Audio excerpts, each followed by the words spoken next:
খুবই গুরুত্বপূর্ণ বক্তব্য এবং আমি প্রতিটি কথার সাথে একমত। এই ঘটনাগুলো বাংলাদেশে ঘটেছে বলেই আজকে পরিবর্তনের যে সরকার এসেছে, এই কাজগুলোকে যদি পরিবর্তনশীল করতে হয় আমাদের কতগুলো মেজার নিতে হচ্ছে। এর মধ্যে একটা হচ্ছে সিকিউরিটিজ অ্যান্ড এক্সচেঞ্জ কমিশনকে ঢেলে সাজাতে হবে এবং এটার কার্যক্রমের যে রেগুলেটরি ইস্যুগুলো আছে এখানে পরিবর্তন আনতে হবে। এর মধ্যে স্বচ্ছতা আনতে হবে, জবাবদিহিতা আনতে হবে, শেয়ার হোল্ডারদের সুরক্ষা দিতে হবে, লিস্টেড কোম্পানিকে আশ্বস্ত করতে হবে, বিশ্বের যে ফান্ড ম্যানেজার আছে সারা বিশ্বের তাদেরকে কনফিডেন্স দিতে হবে। এই কারণেই আজকে উদ্যোগ নিয়েছি আমরা। এবং বয়সের বিষয়টা যে আপনি দেখেন গড় আয়ু কত ছিল, এই বিলগুলো যখন হয়েছে তখন সিকিউরিটিজ অ্যান্ড এক্সচেঞ্জ কমিশন 1993-তে যে বিল এই আইনটা হয়েছিল তখন গড় আয়ু ছিল 57 বছর। 57 বছর গড় আয়ু ছিল, এখন আমাদের গড় আয়ু হচ্ছে 72 বছর। তবে আপনাকে বুঝতে হবে আজকের দিনে ওই 57 বছরের গড় আয়ু যদি আমি অ্যাপ্লাই করি, আপনি যোগ্য ব্যক্তিরা কোনো কাজ করতে পারবে না, অভিজ্ঞ ব্যক্তিরা কোনো কাজ করতে পারবে না। সুতরাং এইসব বিবেচনায় এনে আমরা এখানে সংস্কারগুলো করতে চাইছি, বড় ধরনের সংস্কার করতে হবে।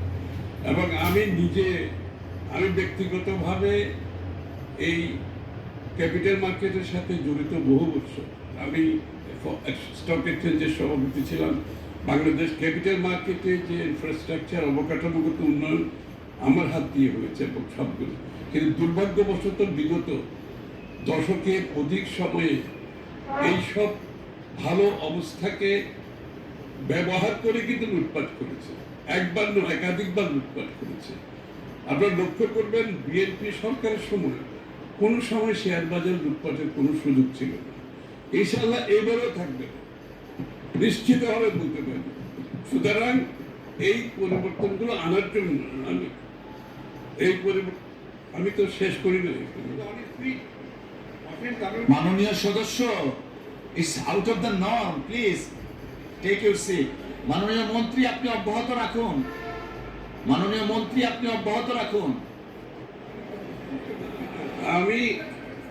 আমি একটু ধৈর্য ধরার জন্য অনুরোধ করছি। আমরা তো এই সংসদে সবাই এসেছি জবাবদিহি হওয়ার জন্য, তাই না? বিরোধী দল জবাবদিহি করবে, সরকার জবাব দিতে হবে, জবাবদিহি হতে হবে। এই মন মানসিকতায় কিন্তু আমরা সংসদে এসেছি। তো সুতরাং এখানে অধৈর্য হলে তো চলবে না, ধৈর্য ধরতে হবে, একটা টলারেন্স থাকতে হবে। তো সাথে সাথে এটাও বলছি যে আমরা যেহেতু এই বিলটি এটা পরীক্ষা নিরীক্ষা করেছে, বিশেষ কমিটি পরীক্ষা নিরীক্ষাও করেছে, পরীক্ষা নিরীক্ষা করে এই বিলটি আজকে এখানে এসেছে। সুতরাং এটা যাচাই বাছাইয়ের জন্য আর দেওয়ার প্রয়োজনীয়তা আছে বলে মাননীয় স্পিকার আমি মনে করি। ধন্যবাদ। ধন্যবাদ মাননীয় মন্ত্রী। মাননীয়